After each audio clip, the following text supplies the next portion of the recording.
Imagine serving years in prison, finally earning your freedom, and walking out with no job, no stable housing, no education, and little support. Now ask yourself, how likely is that person to succeed? Most people will never experience incarceration personally, but everyone is impacted by the criminal justice system.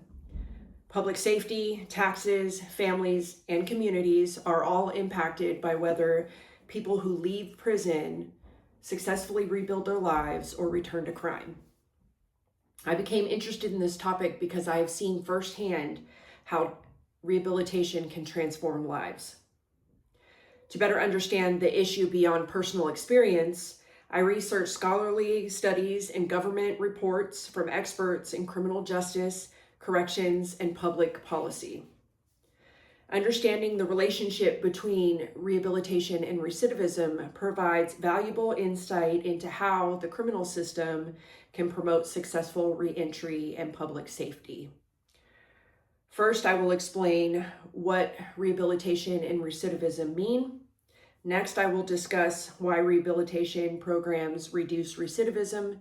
And finally, I will examine how successful reentry benefits individuals, communities, and the criminal justice system.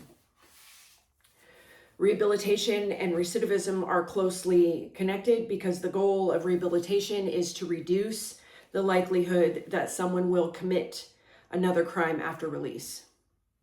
Recidivism refers to a person's return to criminal behavior after being released from incarceration. According to the Bureau of Justice Statistics, many formerly incarcerated individuals are rearrested within several years of release, making recidivism a major challenge for the criminal justice system. Rehabilitation focuses on helping individuals change behaviors, skills, and circumstances that contributed to criminal activity. Programs may include substance abuse treatment, mental health counseling, educational opportunities, vocational training, cognitive behavioral therapy, and life skills development.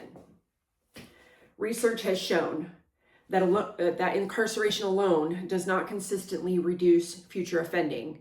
Instead, addressing the underlying causes of criminal behavior offers greater long-term success.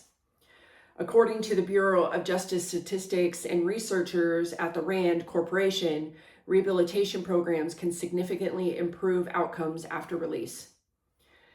Now that we've defined rehabilitation and recidivism, let's examine why rehabilitation programs are so effective.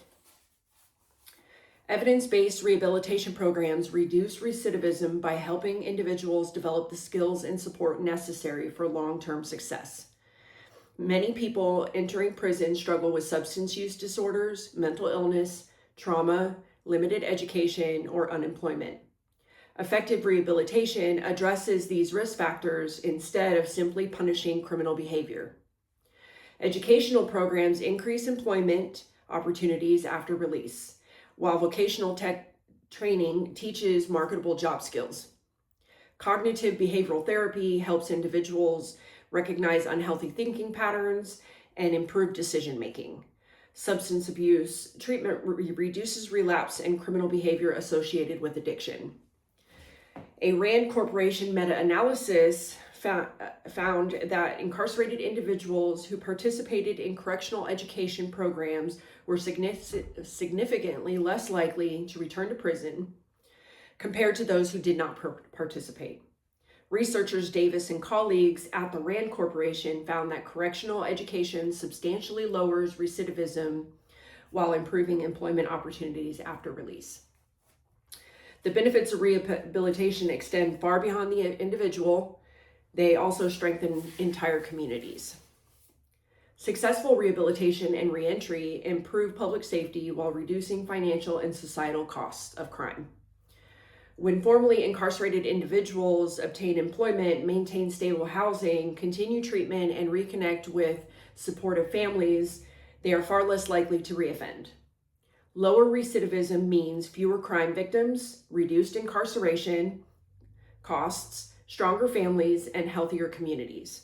Rehabilitation also saves taxpayer dollars by reducing the need for repeated imprisonment.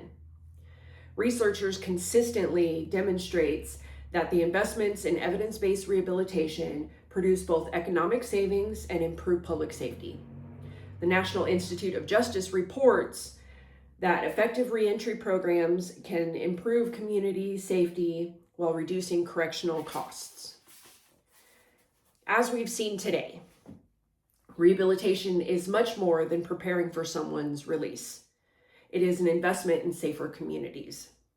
Today, we explored what rehabilitation and recidivism mean, examined how evidence-based rehabilitation reduces repeat offending, and discussed how successful reentry benefits individuals, family, and society. The relationship between rehabilitation and recidivism demonstrates that preparing individuals for successful reentry is an essential part of creating safer communities.